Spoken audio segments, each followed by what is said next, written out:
Hello everyone, welcome to my channel on career advice and tips for professional development.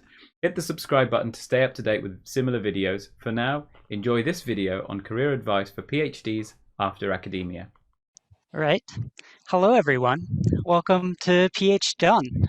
This is our first in a series of careers webinars aimed at giving you fresh, engaging career advice. Whether you're a postgraduate researcher, postdoc, and all the way up to the highly educated. My name's TJ. My science is in physical chemistry and energy science. Our first panelist is Dr. Holly Prescott. Holly works with postgraduate researchers at the University of Birmingham in the UK. Hi, Holly. Thanks for being here. Hi, TJ. It's a pleasure. Thank you for having me.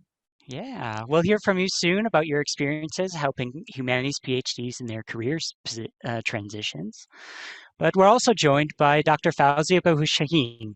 Welcome, Fawzi. Hi, TJ. Hi, Holly. Fawzi works with businesses to commercialize their research. He's recently published a book about the challenges of transitioning from academia to industry.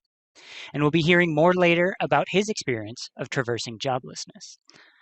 Now, this is an interactive forum. As we do go along, please feel free to send in your questions and comments.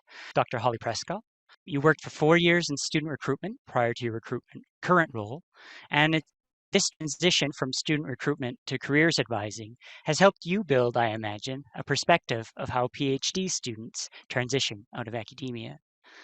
On your blog Postgradual, you share that firsthand experience and turn it into actionable advice. My first question to you goes way back to the beginning. Can you tell us what you thought you wanted your PhD to get you? I would say some of my ideas started to change as I learnt a little bit more about what the academic environment and academic work was actually about. Yeah. Did that change happen in time for you as you were transitioning out of your PhD and you were on the job hunt? I think I was lucky because it happened a little bit earlier for me.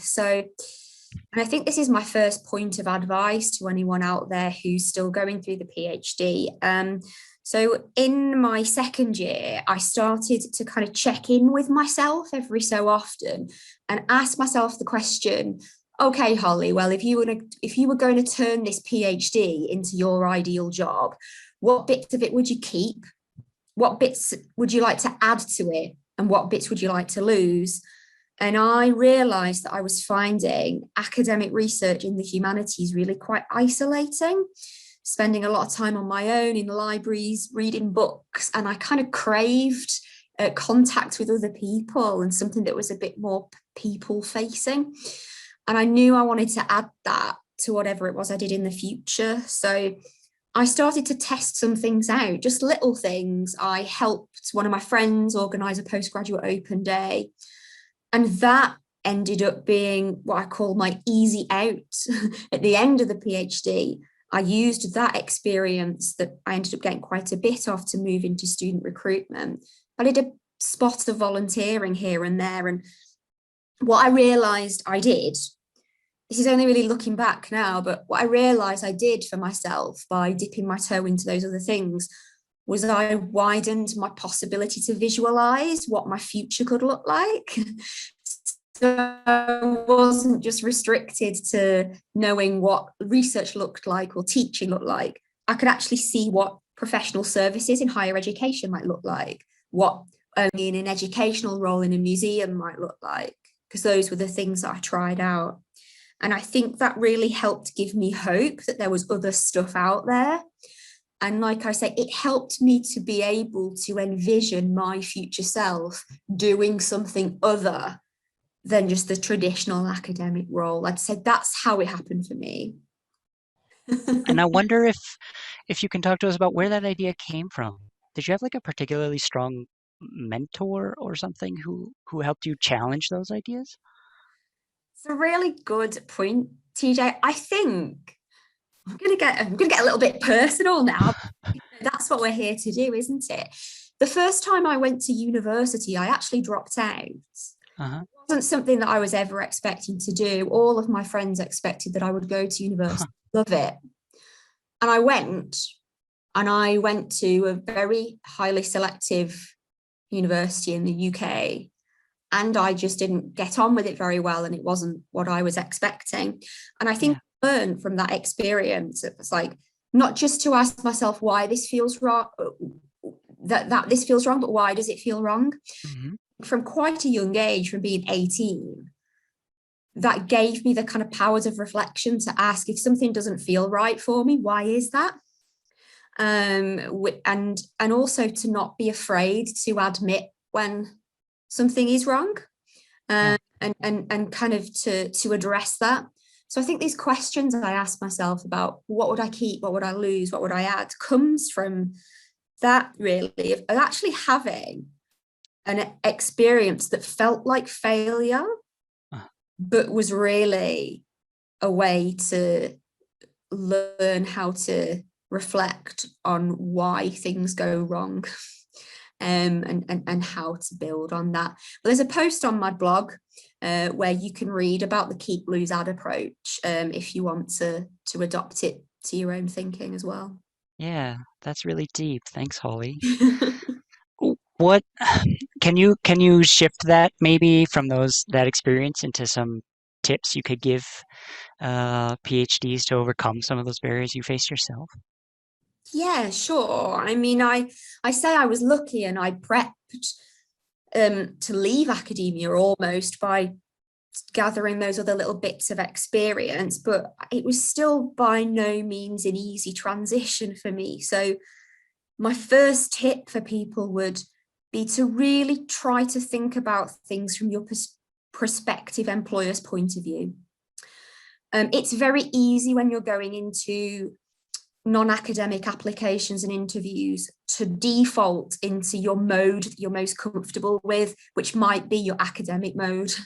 But instead, go into those applications, those interviews thinking, what are the problems this employer wants to solve?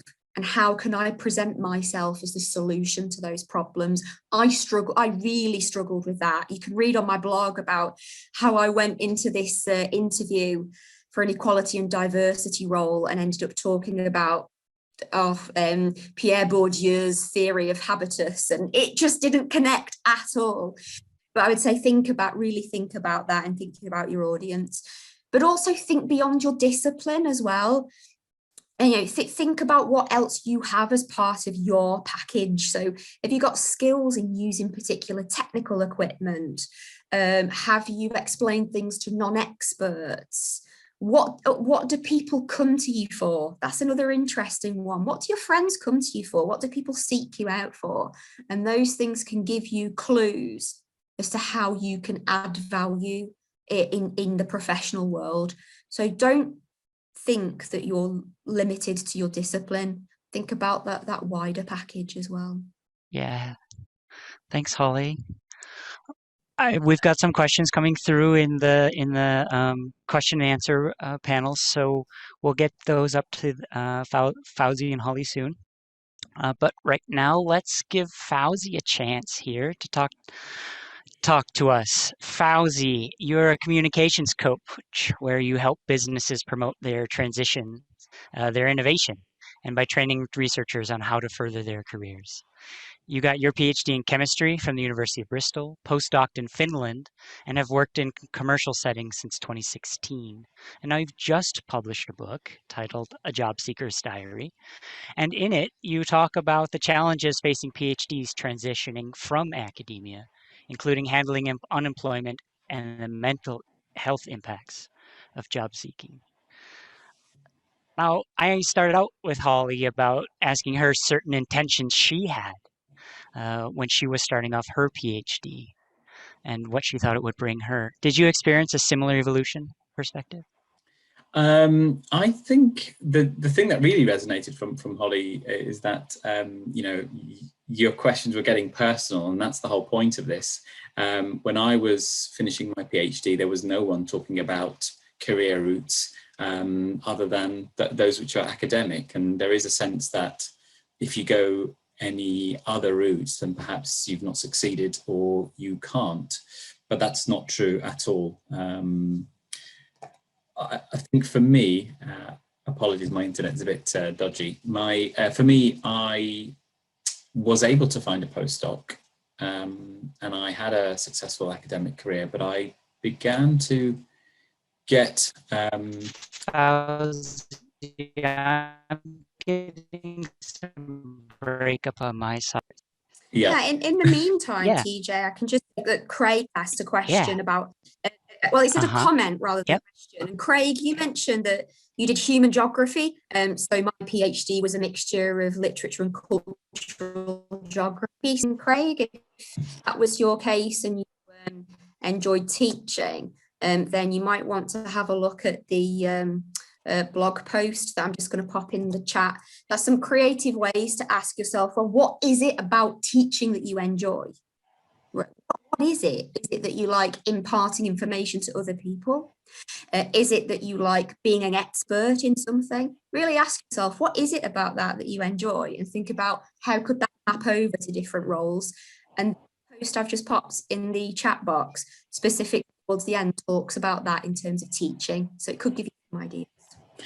Thanks for covering me there, Holly. Thanks, Fawzi. From my side, I missed the very beginning. So you said Holly got personal, and that was where you were headed.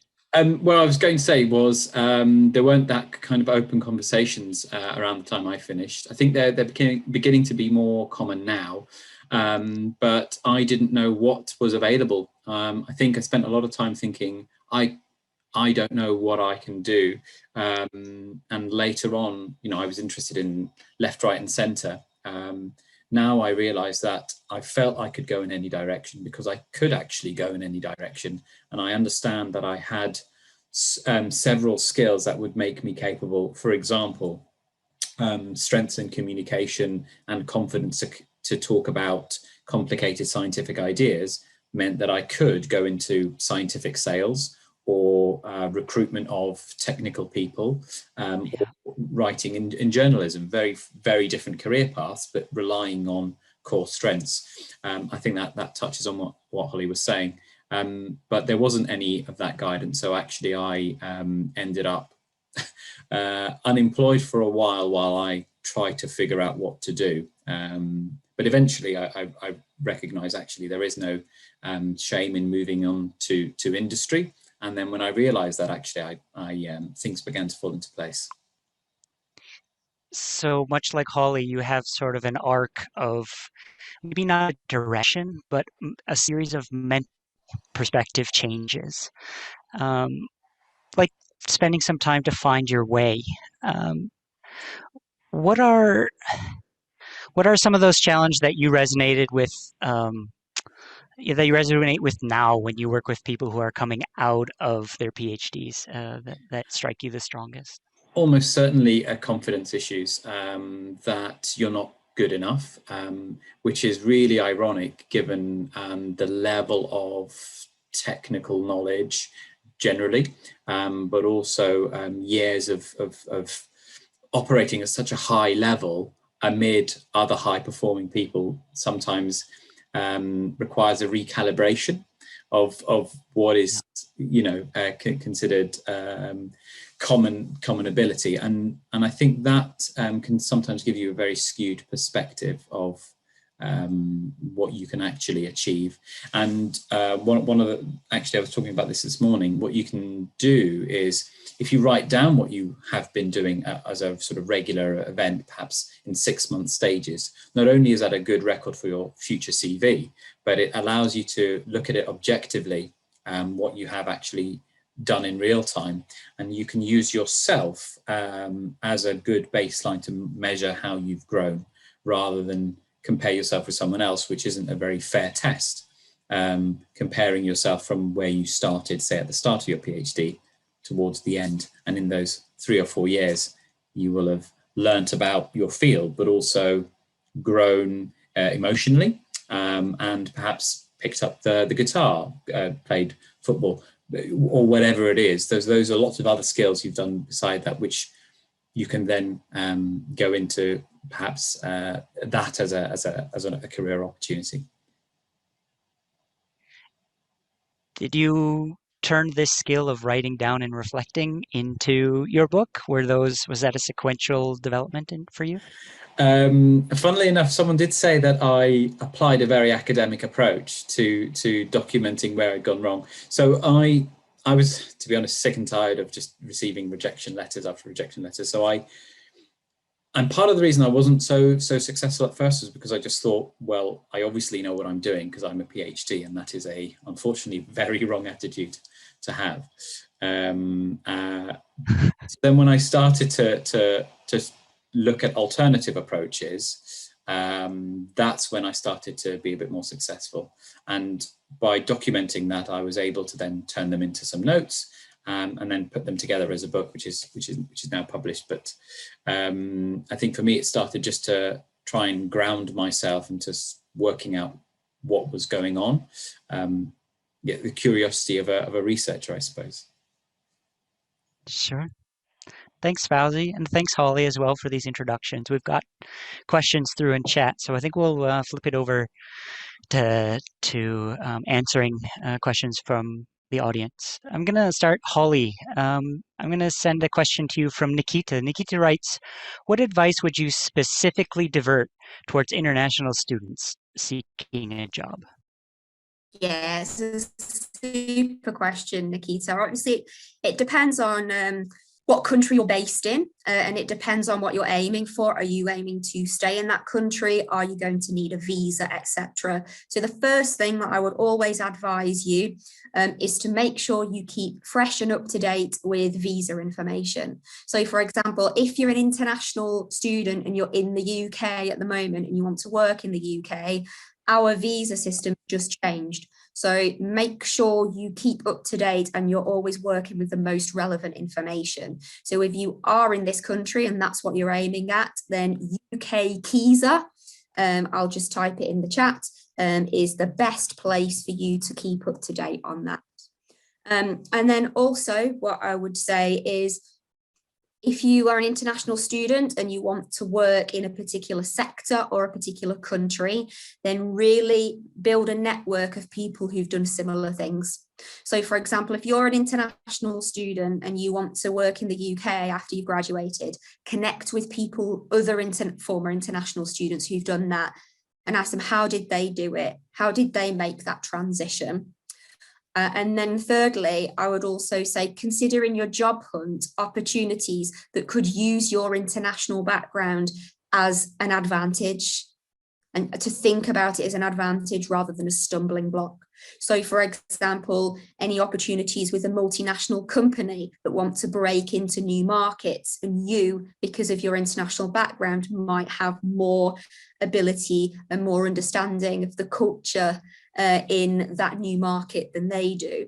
It could be language abilities. It could be the flexibility and your ability to travel and relate to a lot of different people and your cultural awareness. So really try to think about, what is it about you, Nikita, as an international student, as someone who has traveled, gone to a different country, done a degree or even higher, a PhD, outside of your normal environment, and think, that is a big thing to have done, and you will have got good at a lot of different things doing that.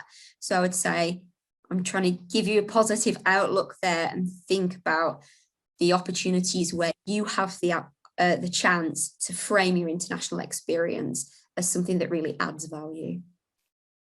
Thanks, Holly. Absolutely, I agree with what you had to say. It's hard, and it takes dedication. Fawzi, you've moved internationally. Do you have any quick add-ons? Yes, I think for me, I would say always have all the documents you need or think you'll need together in one place.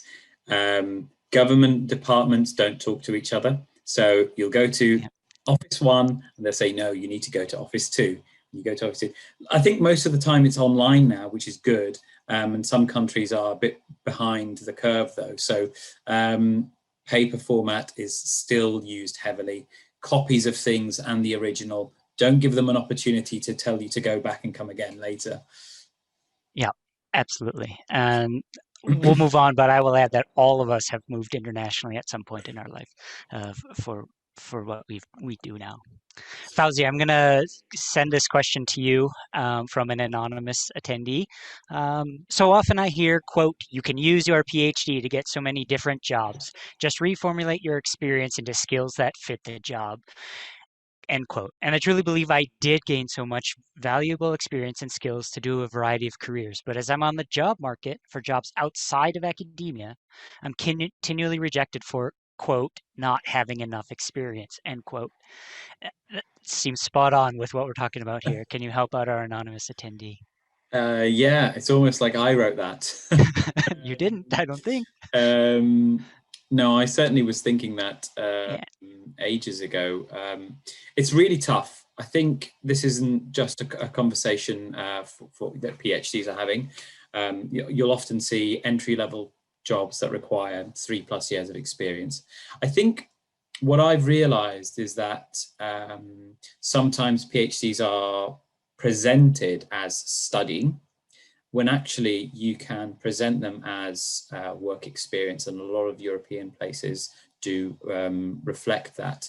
So I think it's in the UK and perhaps internationally where different things are presented differently. I now always describe my PhD, if I'm representing it from an employer's perspective, as work-based skills. So managing collaborations, managing projects, problem solving. Those are the kind of skills that I focus, rather than working on a specific molecular reaction, which is what I was doing. So I think touching in with what Holly was saying, tailoring your language is quite important, so that you can present your experience. You're obviously very experienced. You just sometimes you need to come across with the language. Alternatively, if you think that actually you haven't, you've already presented that experience and you're still not quite getting it, then why don't you pick 2 or 3 sample rejections or where you were unsuccessful, and reach out to the hiring manager and say, look, could you give me some feedback on where I could have improved? This won't always be successful, but if you don't ask, you won't get. There's no harm in asking. And then my third suggestion would be call up even before you apply and just say, look, I think I've got the relevant experience for this. What's the best way that I can present this to you? Recruiters internally would love you for that, because you've just made their job easier, and that I think they would work with you to say, talk about your PhD skills in this way rather than that way. Yeah. Thanks, Fawzi. To follow on from that, Holly, when you're working with students who are trying to make this transition and you're giving them this advice of what to do, what are the specific tasks that somehow are really difficult the first time someone's trying to do this?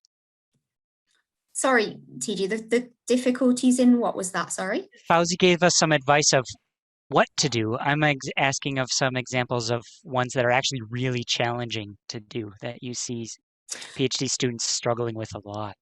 Okay, yeah, good question. So the first thing that I see people struggle with, which I think is linked to our anonymous attendees question here, is what level of job can I apply for with a PhD? That comes up so often.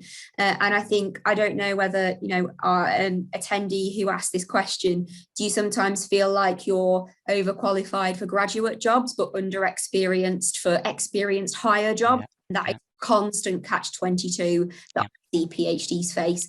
So after we've answered these questions, I'm going to share with you in the chat a post on my blog, which is a structured way of working out what level of job you can apply for.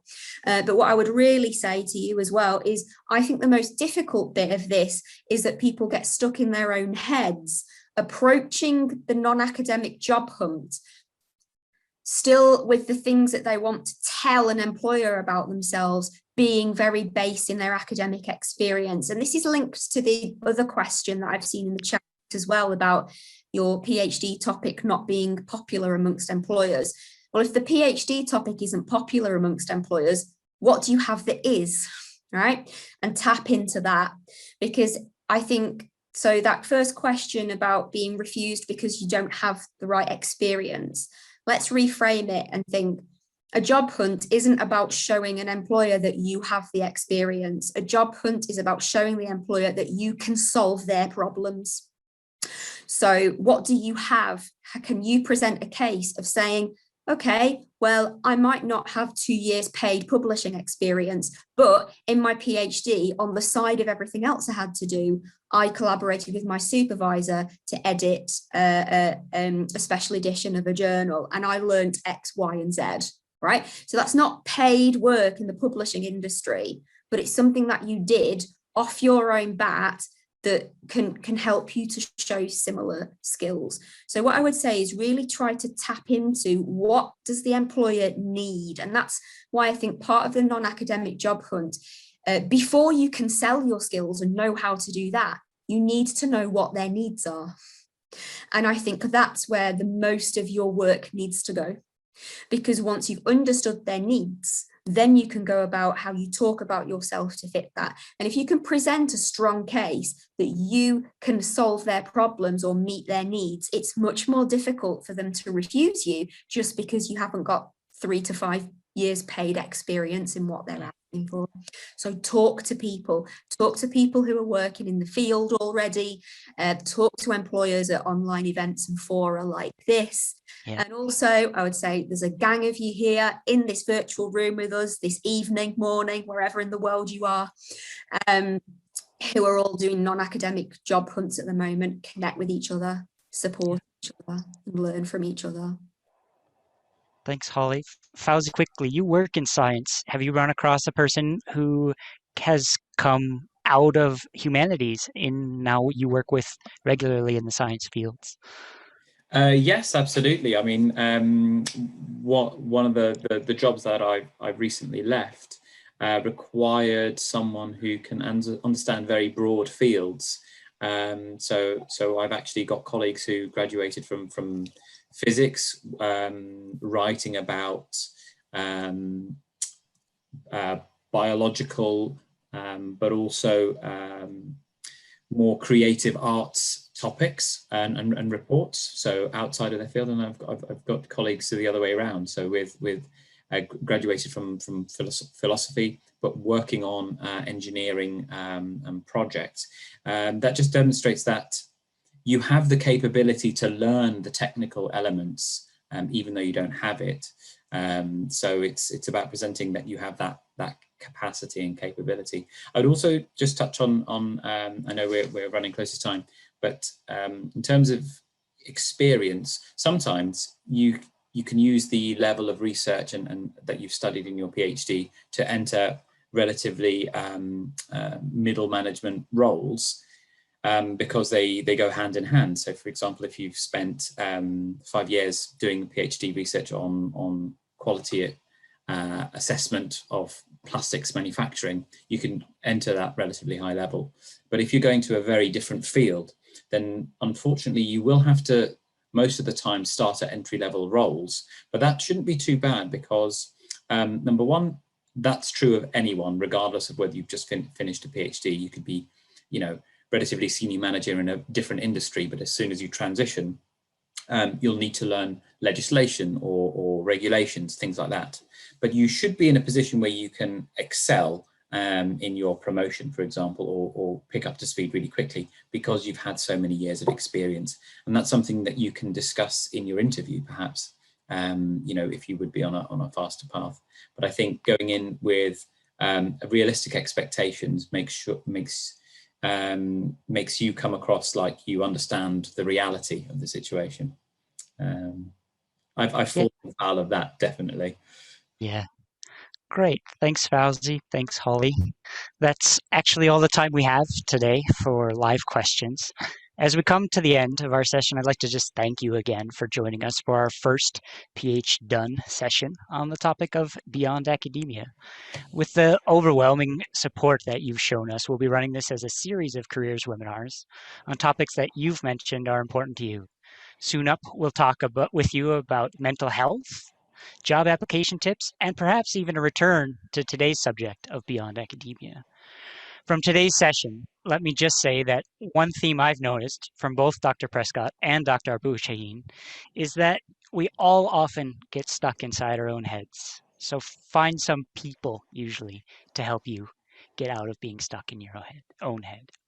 You can tweet any of us, Holly at HoldB83, Fawzi at Fawzi_AC, or me, TJ at Suldrevet. We'll be happy to take your questions there if you have some more. You'll find this recorded webinar in our YouTube channel, PhDone. You'll also soon receive a follow-up email with information, including our contact details and a summary of our top tips. Thank you all, and good night. Bye.